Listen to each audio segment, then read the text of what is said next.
So let's talk about reading application problems, the subject of section 1.6. On the screen, you can see that I've listed some expressions, some English phrases that can be translated into algebraic expressions and their specific meaning. Page 54 of your textbook contains a list of words or phrases that can be translated into algebraic expressions, and you should actually take the time to get an index card or two and write down some of these phrases, especially when it comes to reading word problems, which is one of those areas that people, when they are taking an algebra class, tend to run into trouble with. Let's just talk about a couple of these phrases right here so that we can understand. One thing that we should understand all the way down here at the bottom of this sheet is the idea that when we talk about a variable x, which stands for an unknown number, very often you'll see words like a number, or the quantity, or a value. So we want to use things like that and replace them with the variable x in order to rewrite the expression. So for example, if we say a number is a number decreased by 3, you might often see x, the number, decreased by, you're subtracting 3. It is important in subtraction the order in which the words occur. Not so much when it comes to addition, because if I say the number, the sum of a number and 3, then we could just take x plus 3, and it would be the same as saying 3 plus x. We could have said a number increased by 3, and written 3 plus x, and the order doesn't really matter. But in subtraction, it sure does. If I say number 3 smaller than a number, or 3 fewer than a number, that also means x minus 3. If I say a number less than 3, then I would say 3 minus x. And the order in which we state that is important. Times is like addition, in which the order does not matter. Multiplication, factors, product of, word of twice, or double, for example. We also say 3 times or 4 times a number.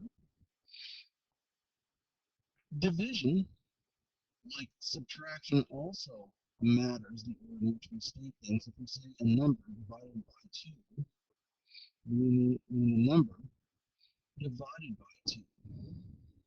The quotient of a number and 2, in this way. We also use percentages very often to mean that we're dividing by 100, but most often we write a percentage as a decimal and multiply that through. So if I say 38% of a number, I mean 0.38 times the number.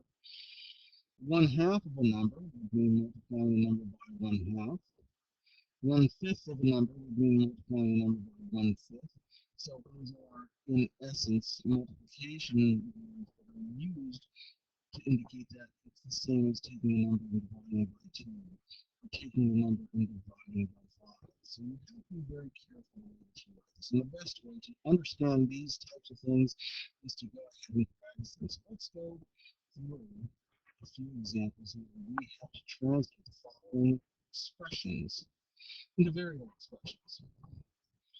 So what do we look for? We look for keywords in statements like the sum of 4 times x and 7. Well, here we're not telling you the number, we're just saying times x.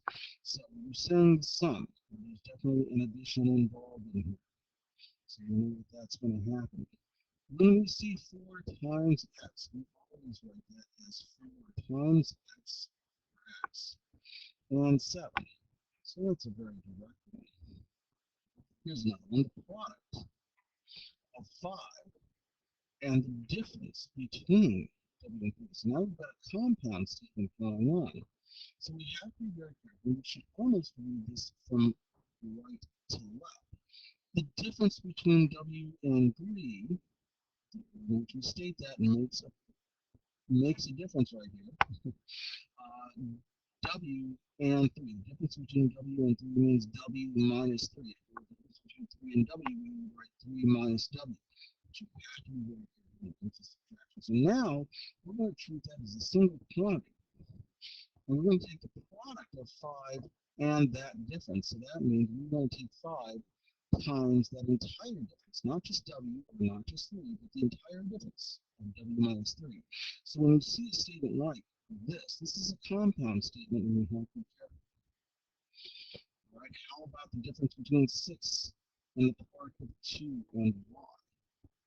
Now, we're going to be taking the difference between 6 and the product. So when we say the difference between, that's a subtraction where the order makes a difference. So the first number is going to be the first part of our subtraction, so 6, and the product of 2 times y. Again, this is kind of like a compound statement. We've got 2 and y as a product. That's a multiplication. So we're multiplying 2 times y.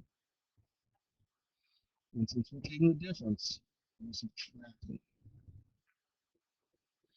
All right, how about this one? 12 more than the product of a number and 9. Okay, compound statement. 12 more than. More than, of course, means that we're going to be adding something. When we say the product, of course, that's a multiplication number. We're saying a number and 9s. Some number. What is our number? Well, we don't know what that number is, so we're going to go ahead and call that x. And if we take the product of that number x and 9, we get 9x. And so if we want 12 more than that, we're going to be adding 12 to that product, 9x. Last one here, 3 less than the quotient of a number and 4. 3 less than the quotient of a number and 4. Here we go. When we say 3 less than, be very careful right here. This is a subtraction word. But in this case, that means that the number that's saved first actually has to be subtracted from whatever our next statement is. And our next statement is a quotient of a number. One of the numbers, we're going to call it x. And for a quotient is a division rule. That means we're going to take x and we're going to divide it by 4. So this will be a mathematical statement.